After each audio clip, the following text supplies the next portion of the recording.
Hello students, how are you all? Okay beta, in last video we have discussed about the 14 principle of management which was given by Fayol Saab.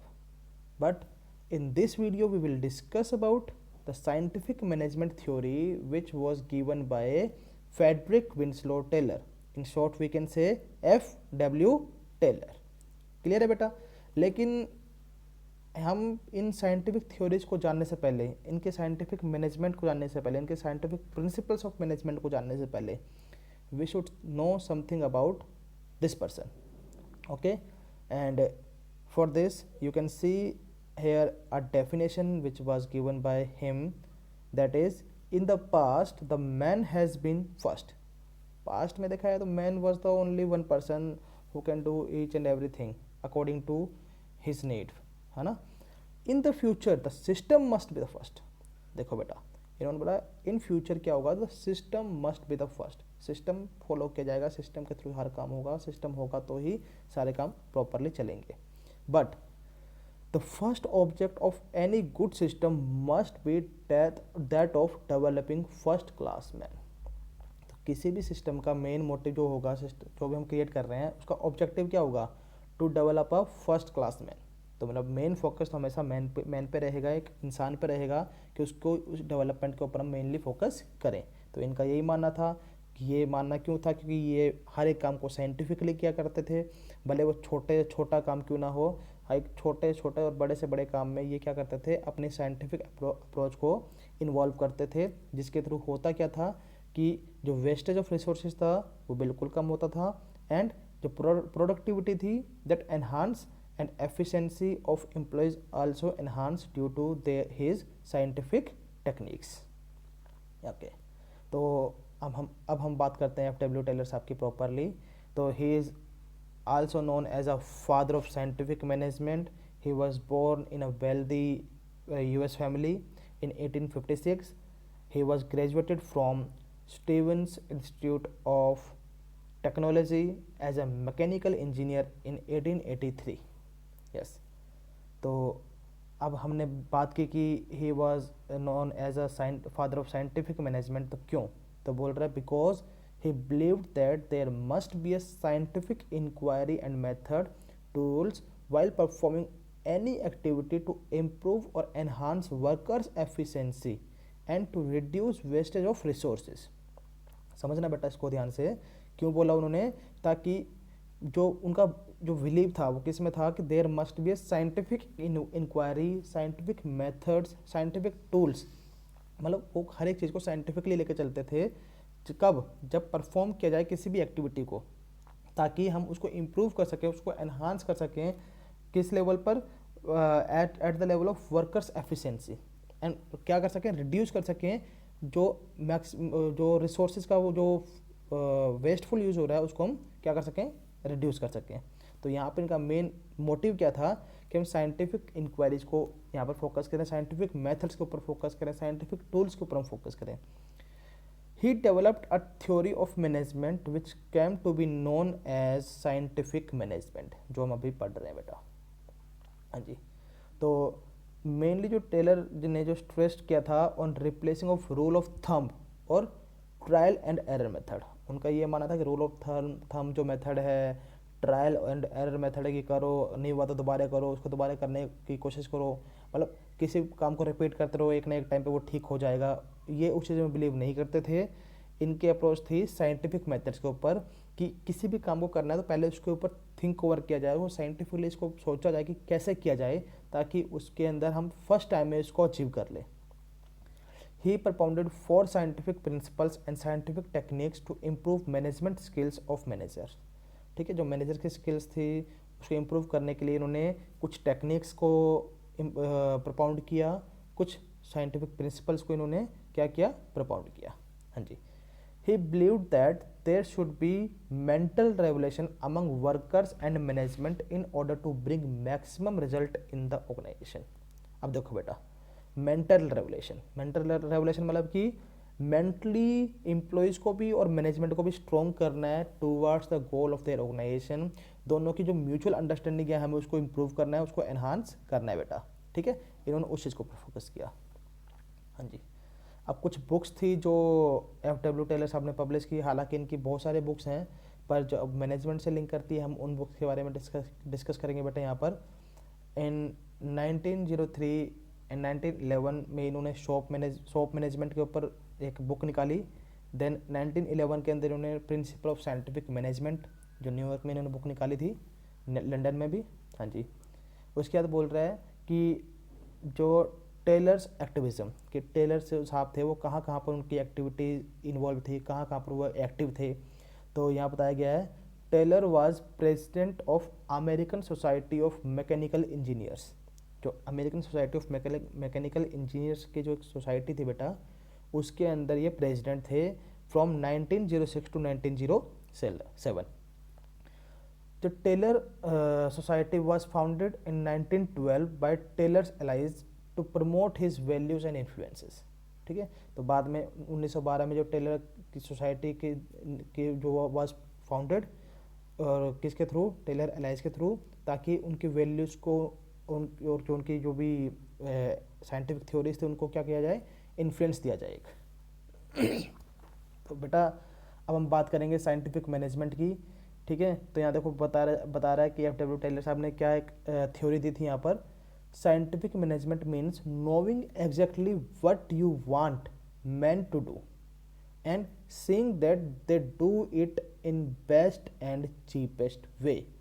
बेटा ये important है बहुत ज़्यादा, ध्यान से पढ़ो इसको। Scientific management means knowing exactly what you want man to do. Scientific management किसके ऊपर फोकस करता है कि एक्चुअली आप चाहते क्या हो, एक वर्कर से, एक एम्प्लॉय से आप क्या करवाना चाहते हैं, आपको पहले पता होना चाहिए इन एडवांस, और फिर आपको उसके ऊपर चेकआउट करना है। देन क्या करना है, seeing that they do it in the best and cheapest वे। क्या वो उसको बेस्ट और चीपेस्ट वे में कर पा रहा है या नहीं कर पा रहा है। अगर नहीं कर पा रहा है तो उसको ट्रेनिंग की रिक्वायरमेंट होगी, तो आपको ट्रेनिंग प्रोवाइड करनी है। किसी और गाइडेंस की रिक्वायरमेंट हो, गाइडेंस देनी है। मोटिवेशन की रिक्वायरमेंट है तो मोटिवेशन देना है। इन्फ्लुएंस करना तो इन्फ्लुएंस करना पड़ेगा। It depends upon the management totally. Yes. अब साइंटिफिक मैनेजमेंट है क्या बेटा, अभी हम उसके बारे में पढ़ते हैं। अभी तक हमने पढ़ा कि F.W. टेलर साहब के बारे में कि वो क्या थे, कब उनका जन्म हुआ, कहाँ कहाँ पर उनकी एक्टिविटीज़ थी, कहाँ से उन्होंने एजुकेशन ली, उनका मैनेजमेंट के रिगार्डिंग क्या थिंक ओवर था, है ना। तो अब बात करते हैं साइंटिफिक मैनेजमेंट की। तो बोल रहा था systematic study of the relationship between people and task for the purpose of redesigning the work process for higher efficiency. Scientific management क्या बोलता है, एक सिस्टमेटिक स्टडी है। अगर साइंस के बारे में पढ़ा था ना हमने कि मैनेजमेंट एज ए साइंस में, science is a systematic body of knowledge, तो यहाँ पर भी तो वही चीज़ आएगी ना कि साइंटिफिक मैनेजमेंट है बेटा। तो सिस्टमेटिक स्टडी है किसकी, the relationship between people and task. एक एम्प्लॉयज़ में और जो उनके वर्क हैं उनके बीच में एक रिलेशनशिप क्रिएट करता है कि उस काम को कैसे रीडिज़ाइन किया जाए, कैसे उस वर्क प्रोसेस को हाई एफिशिएंसी के साथ अचीव किया जाए, है ना। तो defined by Frederick Taylor in late 1800s to replace informal rule of thumb knowledge. ठीक है, जो पहले का इनफॉर्मल रूल था, रूल ऑफ थंब नॉलेज था, उसको रिप्लेस किया इन्होंने और साइंटिफिक मैनेजमेंट को यहाँ पे उन्होंने अप्लाई किया। तो बोल रहा है Taylor sought to reduce the time a worker spend on each task by optimizing the way the task was done.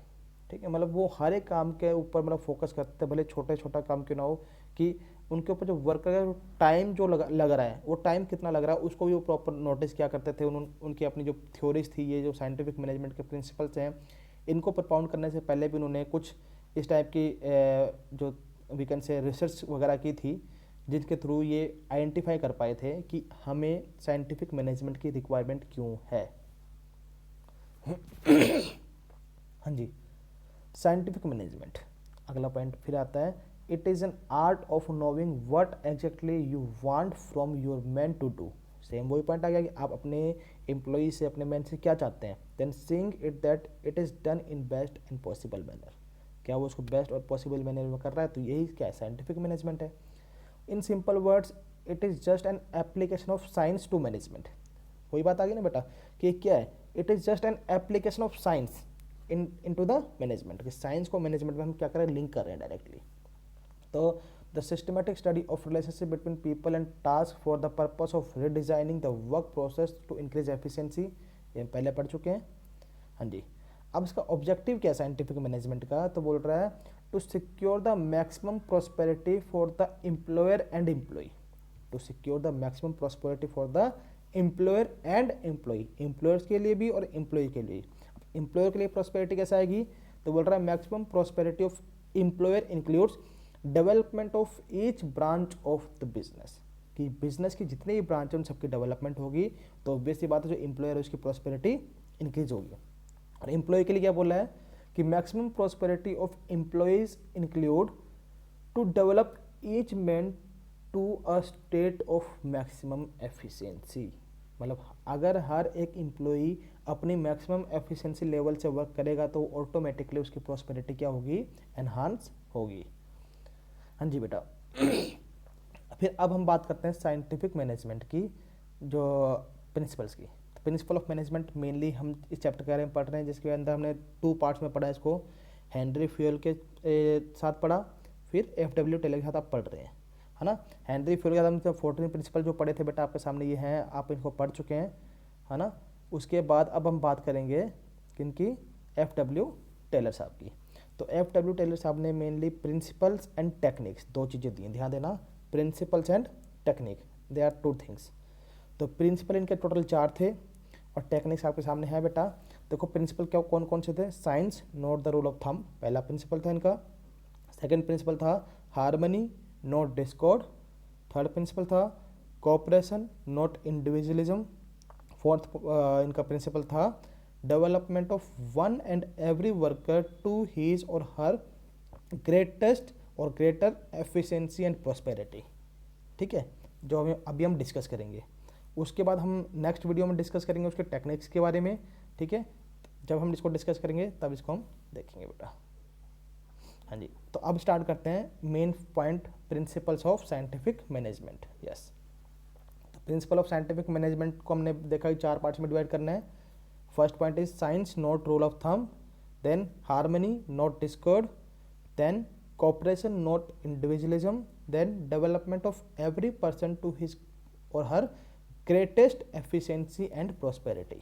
ठीक है बेटा, तो हम पहले प्रिंसिपल से स्टार्ट करेंगे, development of science for each part of man's job, और we can say replacement of thumb's rule, है ना। तो बोला this principle suggest that work should, जो work assign to any employee should be observed, should be analysed with respect to each and every element and part and time involve in it. आप देख रहे हैं बेटा कि इनका क्या था कि बस ये नहीं कि थम्स अप थम्स डाउन करके काम को ख़त्म कर दिया, नहीं, इनका मेन मोटिव क्या था कि आप कोई भी काम को कर रहे हैं, किसी भी काम को अगर आप असाइन कर रहे हैं किसी वर्कर को, किसी एम्प्लॉय को, तो आपको ऑब्जर्व करना है, आपको एनालाइज करना है किस with respect to every time and part and time involve in it. ठीक है, तो कोई भी उसके अंदर एलिमेंट जो यूज़ किया जा रहा है कि आप क्या क्या काम दे रहे हैं, किस तरीके से वो काम होगा, क्या प्रोसेस वो फॉलो करेगा उस काम को करने का, कितने टाइम में वो काम को कंप्लीट कर रहा है, उन सबको आपको क्या करना है, प्रॉपरली एनालाइज करना है, उसको ऑब्जर्व करना है, ताकि आप साइंटिफिकली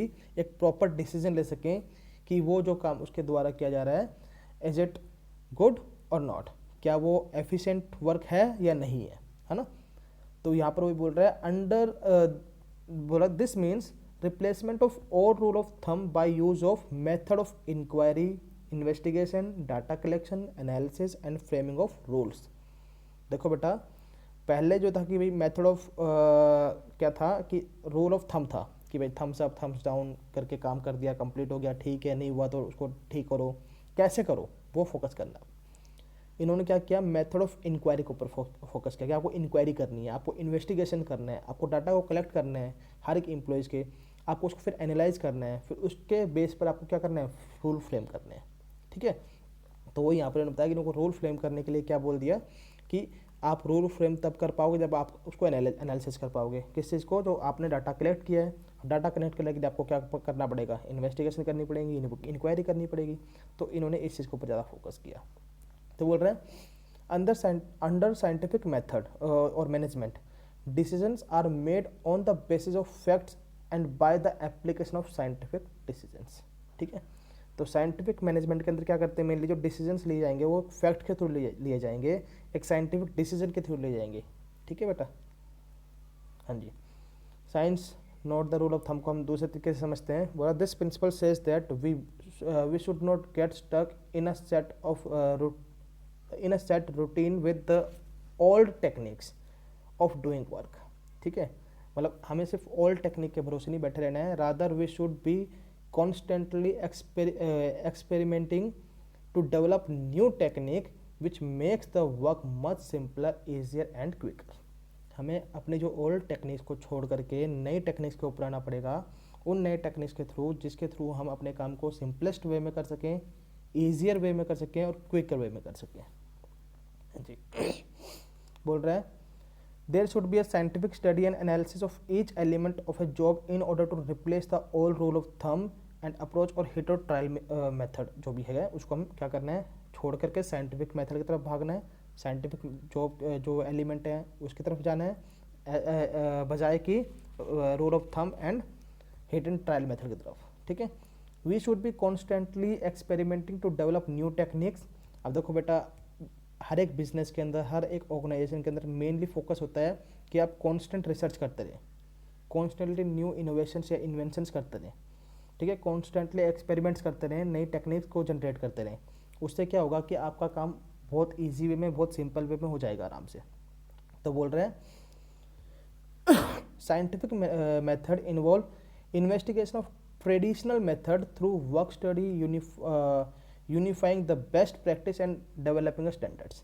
तो बोल रहा कि आपको क्या करना है साइंटिफिक मेथड के अंदर, ये क्या इन्वॉल्व करता है कि इन्वेस्टिगेशन ऑफ ट्रेडिशनल मेथड्स होंगे, method traditionally through work study. आपको उसको स्टडी करना पड़ेगा, उसको आपको यूनिफाई करना पड़ेगा बेस्ट तरीके से. ठीक है, उसके जो स्टैंडर्ड्स को डेवलप करना पड़ेगा, तो ऑटोमेटिकली आपका वर्क क्या होगा, एनहांस होना स्टार्ट हो जाएगा. सेकंड प्रिंसिपल के ऊपर आते हैं बेटा, हार्मनी नॉट डिस्कॉर्ड. देखो बेटा, नाम से पता चल रहा है हार्मनी नॉट डिस्कॉर्ड. तो बोल रहा है as per this principle such an atmosphere should be created in the organization that labour and management consider each other as a indispensable. ठीक है, मतलब मैनेजमेंट और जो एम्प्लॉयज़ हैं अपने आप को एक दूसरे का पार्ट समझे, एक के बिना दूसरा अधूरा है. मैनेजमेंट के बिना एम्प्लॉयज़ एंड एम्प्लॉयज़ के बिना मैनेजमेंट क्या है, अधूरे हैं बेटा. उस मतलब एक हमें ऑर्गेनाइजेशन के अंदर हमें ऐसा एटमॉस्फेयर क्रिएट कर देना है कि एक दूसरे को एक दूसरे की ज़रूरत है. बोल रहा है Taylor has referred to such a situation as a mental revolution. और टेलर ने ऐसी जो सिचुएशन को क्या बोला है, मेंटल रेवोल्यूशन, कि दोनों ही मेंटली इतने स्ट्रॉन्ग है कि दोनों ही एक दूसरे की कदर करते हैं, एक दूसरे पर ट्रस्ट करते हैं, एक दूसरे की भावनाओं को समझते हैं. Taylor firmly believe that the occurrence of a mental revolution would end off all the conflicts between the two parties. अगर आपका mental revolution हो जाता है, आप mentally एक दूसरे के लिए strong हो जाते हैं, तो इसका मतलब क्या है कि कोई थर्ड पार्टी आकर के आपके बीच में कोई भी कॉन्फ्लिक्ट जो है क्रिएट नहीं कर सकती. कोई भी थर्ड पर्सन आकर के आपके बीच में कोई भी कॉन्फ्लिक्ट को क्रिएट नहीं करेगा, अगर आप मेंटली एक दूसरे के लिए स्ट्रॉन्ग हैं और आप ट्रस्टवर्दी हैं. हाँ जी, बोल रहा है it implies that there should be a mental revolution on the part of manager and worker in order to respect each other's role and eliminate any class of conflict. अब देखो यही वो यहाँ पे वही पॉइंट बोल रहा है कि मेंटल रेवोल्यूशन होगी on part of management and employees, कि वो दोनों एक दूसरे की रिस्पेक्ट करें, एक दूसरे के काम की रिस्पेक्ट करें और जो भी उनके बीच में कॉन्फ्लिक्ट उनको दूर करें. ठीक है, हाँ जी. बोला Taylor emphasized that there should be complete harmony between management and worker. उनका मेन मोटिव ये था कि दोनों के बीच में क्या हो, दोनों के बीच में हार्मनी हो, दोनों के बीच में एक मतलब बोलता है ना वननेस हो, कि दोनों एक दूसरे के लिए हैं, एक के बिना दूसरा अधूरा है और दोनों ही क्या है, इंडिस्पेंसिबल है. हाँ जी. But both should realize that each one is important. दोनों को रियलाइज करना पड़ेगा कि दोनों ही अपने आप में इम्पोर्टेंट है. For example the main objective of worker is to earn more. अब हमें पता है कि जो ऑब्जेक्टिव है किसका, एम्प्लॉय का क्या है कि टू अर्न मोर, और मैनेजमेंट का मेन मोटिव क्या होता है, टू प्रोड्यूस मैक्सिमम. अब जो एम्प्लॉय है वो सोचा कि मुझे ज़्यादा अर्न करना है, तो उसके पास कई तरीके हैं, है ना, अर्न करने के. गलत तरीके भी हैं, सही तरीके भी हैं. तो क्यों ना वो उस तरीके को अपनाए कि मैनेजमेंट को भी उससे फ़ायदा और मुझे भी फ़ायदा हो, एम्प्लॉय को भी फ़ायदा उससे, है ना. तो क्या करे वो, ज़्यादा जितनी ज़्यादा प्रोडक्शन करेगा उतना ज़्यादा कंपनी को बेनिफिट होगा. जितना कंपनी को बेनिफिट होगा उतना ही वो उनके लिए अर्न करेगा, और उतना वो उनके लिए अर्न करेगा तो कंपनी उसको ऑब्वियस सी बात है बोनस देगी, बेनिफिट्स देंगी, अलाउंसेस देंगी. तो होगा क्या कि अगर एम्प्लॉय ने सोच लिया कि मैं ज़्यादा कमाना चाहता हूँ, पर मैं ओनली, जो ये ना हो कि उसके माइंड में कि सिर्फ मैं ही कमाऊँ, मैनेजमेंट को इससे फ़ायदा ना हो, तो वो गलत हो जाएगा। वो इस तरीके से कमाए कि मैनेजमेंट के लिए भी प्रोडक्शन बढ़ जाए और मेरा भी फ़ायदा हो जाए। इससे क्या हुआ, दोनों चीज़, दोनों के लिए क्या हुआ, बेनिफिशियल पॉइंट हो गया। तो ऑटोमेटिकली क्या हुआ, वो दोनों के लिए सोच रहा है और दोनों ही अपना में इंपॉर्टेंट एस्पेक्ट है। अगर मैनेजमेंट के साथ रहकर काम करेंगे तो क्या होगा, क्या जो भी काम होगा, जो भी आपके टास्क होंगे, जो भी आपके टारगेट्स होंगे, आप उसको इजीली अचीव कर लेंगे। और मैनेजमेंट एम्प्लॉय के साथ रहकर काम करेगी तो जो भी उसकी प्रोडक्शन लेवल का जो टारगेट होता है उसको वो इजीली अचीव कर लेगा। हाँ जी। थर्ड, अब जो प्रोसेस अपना प्रिंसिपल आता है बेटा, वो क्या है, कोऑपरेशन नॉट इंडिविजुअलिज्म। हाँ जी। According to this principle, all the activities done by different people must be carried on with a spirit of mutual cooperation. किसी भी ऑर्गेनाइजेशन में कोई भी एक्टिविटीज़ की जाती हैं वो म्यूचुअल कोऑपरेशन के थ्रू की जाएंगी। Taylor has suggested that the manager and the worker should jointly determine standard. देखो बेटा, ये मेन पॉइंट है कि जो टेलर ने सुजेस्ट क्या किया था कि जो मैनेजमेंट ही सिर्फ स्टैंडर्ड्स क्रिएट ना करे, वो मैनेजमेंट क्या करे, वर्कर्स को साथ लेकर के फिर स्टैंडर्ड क्रिएट करे। इससे होगा क्या बेटा, इससे वर्कर्स के अंदर एक प्रॉस्पेरिटी इंक्रीज होगी, उनके अंदर एक सेल्फ रिस्पेक्ट इंक्रीज होगी, जिससे वो अपने आप ऑटोमेटिकली क्या हो जाएंगे, रिस्पॉन्सिबल हो जाएंगे उस काम के लिए। समझ रहे हैं। क्लास के अंदर मैं आकर के आपको कुछ भी काम बोल दूं कि भाई काम ऐसा करना है, ठीक है, और बोल के चला जाऊँ, एक बस ऑर्डर देकर चला जाऊँ, तो शायद आपको बुरा लग सकता है। लेकिन क्लास के अंदर आके मैं उसको डिस्कस करूँ आपसे और फिर आपसे कुछ राय लूँ और फिर मैं आपको बोलूँ बेटा इस काम को करना है, तो जो पहले बोला गया था और जो बाद में बोला गया उसमें दोनों में फ़र्क होगा बेटा, है ना। जो बाद में बोला उसमें क्या होगा कि सर ने हमें इन्वॉल्व किया है, सर ने हमसे डिस्कस किया है, हमने सर को ये आइडियाज़ दिए हैं, तो अब ये हमने आइडिया दिए तो हमारा काम बनता है कि हम इसको कंप्लीट भी करें, है ना। तो यहाँ पर कोऑपरेशन की रिक्वायरमेंट है बेटा, ना कि इंडिविजुअलिज्म की, बोल रहा है। और इसको हम बोल सकते हैं कि it is the extension of principle of harmony not Discord. Harmony not Discord को ही तो एक्चुअली एक्सप्लेन कर रहा है आगे। मतलब all the activities done by different people must be carried on with a spirit of mutual cooperation. कोई भी activities जो की जा रही है वो म्यूचुअल कोऑपरेशन से की जानी चाहिए। Sorry, feeling of competition should be avoided and feeling of cooperation should be implied, है ना। कंपटीशन को निकाल करके कोऑपरेशन को यहाँ पर हमें लेके आना है। जो अपना टेलर साहब थे उन्होंने क्या सुजेस्ट किया था कि manager and worker should jointly determine the standards. आ गया ना वही पॉइंट कि जॉइंटली डिटरमाइन करेंगे स्टैंडर्ड्स को, और अगर जॉइंटली डिटरमाइन करते हैं तो वो अपने खुद के लिए रिस्पॉन्सिबल हो जाएंगे और उनकी जो रिस्पॉन्सिबिलिटी ऑटोमेटिकली इंक्रीज हो जाएगी वहाँ पर। Management should always welcome constructive suggestions from the workers but should also be rewarded for them. Management को हमेशा जो कंस्ट्रक्टिव सजेशन आ रहे हैं वर्कर से उसको वेलकम करना चाहिए, पर उसके लिए उनको क्या करना है, उनको रिवार्ड भी देना है। कि आप ये नहीं सिर्फ उनके जो सजेशन उनको ले लो, हाँ अच्छे से सजेशन थे, अगर सजेशन से हमें बेनिफिट हो रहा है तो हम उनको रिवार्ड भी देना चाहिए, ताकि जो भी एम्प्लॉयज़ हैं, जो भी वर्कर है, वो क्या हो सके, मोटिवेट हो सके बेटा। हाँ जी। अगला पॉइंट बोल रहा है कि there should be an almost equal division of work and responsibility between worker and management. ठीक है, अगर दोनों के बीच में proper distribution of work proper रहेगा, distribution of authority and responsibility proper रहेगी, तो कॉन्फ्लिक्ट्स वैसे ही नहीं क्रिएट होंगे। ठीक है बेटा। तो management should work side by side with the workers, helping, encouraging and smoothing the way for them. ठीक है। अब मैनेजमेंट क्या है कि वो जो हमेशा वर्कर के लिए काम करेगी, कि मैंने जो वर्कर्स हैं वो किस तरीके से काम कर रहे हैं उनके लिए हमेशा काम करना है। कि मैनेजमेंट का मेन मोटिव होना चाहिए कि हाँ हमारे वर्कर्स हैं तो हम इनको मोटिवेट करेंगे, हम इनको एनकरेज करेंगे, हम इनको हेल्प करेंगे, हम इनको स्मूथ वे देंगे किसी भी काम को करने का। तो ये मतलब कोऑपरेशन की भावना यहाँ पर होनी चाहिए। तो इसको, इस भावना को हम क्या बोलते हैं, पैटर्नलिस्टिक स्टाइल ऑफ मैनेजमेंट। ठीक है, जहाँ पर एम्प्लॉयज़ की टेक केयर की जाती है एज अ बच्चे, है ना। कि ये मैनेजमेंट या माँ बाप है और एम्प्लॉयज़ बहुत बच्चे हैं, तो माँ बाप का मेन फर्ज बनता है कि अपने बच्चों को संभाल के उसकी देखभाल करके रखा जाए। हाँ जी। तो यहाँ पर देखो आप पिक्चर देख रहे हैं, अगर आई रिस्पेक्ट और वी रिस्पेक्ट की भावना क्रिएट हो जाती है किसी भी ऑर्गेनाइजेशन में, तो वहाँ पर कॉन्फ्लिक्ट्स कभी क्रिएट ही नहीं होंगे, बल्कि में वहाँ पर जो प्रोडक्शन लेवल है वो इंक्रीज होगा, वहाँ पर एंथुजियाज्म लेवल है वो इंक्रीज होगा, रिस्पेक्ट लेवल इंक्रीज होगा, मोटिवेशन लेवल इंक्रीज होगा बेटा। ऑटोमेटिकली एक ऑर्गेनाइजेशन क्या होगी, एक सॉलिड ऑर्गेनाइजेशन बन जाएगी, एक लीडिंग ऑर्गेनाइजेशन बन सकती है। हाँ जी। लास्ट पॉइंट है अपना development of each and every person to his और her greatest efficiency and prosperity. ठीक है, इसमें बोल रहा है कि according to this principle the efficiency of each and every person should be taken care from right from his selection.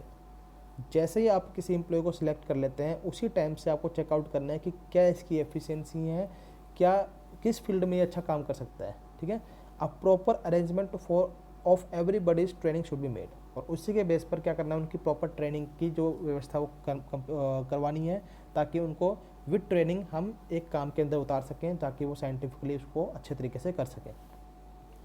It implies development of competency of all the person of an organisation after their scientific selection and assigning work suited to their temperament and abilities. तो मतलब क्या करना है इसके अंदर कि जो भी उनका साइंटिफिक सिलेक्शन हुआ है, उसका जो भी उसको जो भी उनको काम असाइन किया गया है, उसके लिए उनको क्या करना है, उनकी कॉम्पिटेंसी लेवल को इंक्रीज़ करना है, उनको ऑर्गेनाइज करना है, उनको मतलब मोटिवेट करना है उस तरफ कि हाँ ये काम आप ही कर सकते हैं और आप ही इस काम को प्रॉपरली करके दिखाएंगे।